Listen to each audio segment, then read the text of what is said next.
ইফতারি সামনে রেখে দোয়া কবুল হয়। বিশ্বাস হয়? কি সামনে রেখে?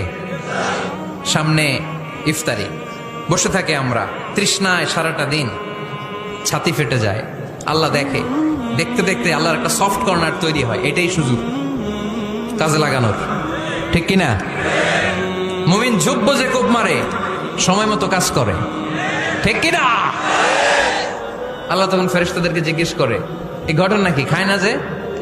খায় না কেন? আল্লাহ রোজা রাখছে। এগুলো কি? রো আফজা, পেঁয়াজ, আলুর চপ, বেগুনি, মুরগির রান খায় না। খায় না কেন? ওরা যে ক্ষুধার্ত, আল্লাহ আপনার ভয়ে। তাই কি চায়? আল্লাহ আপনার কাছে ক্ষমা চায়।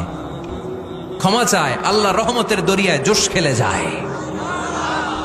আল্লাহ তখন বলে, আমারে দেখছে নাকি ওরা? ফেরেশতারা বলে, না দেখে নাই। আমার জান্নাত জাহান্নাম দেখেছে? না দেখে নাই। আমারে না দেখে, জান্নাত জাহান্নাম না দেখে আমার এত ভয় করে? যাও, আজকের এই রোজার বিনিময়ে এখন বান্দা যা চাইবে সব কবুল করে নেব।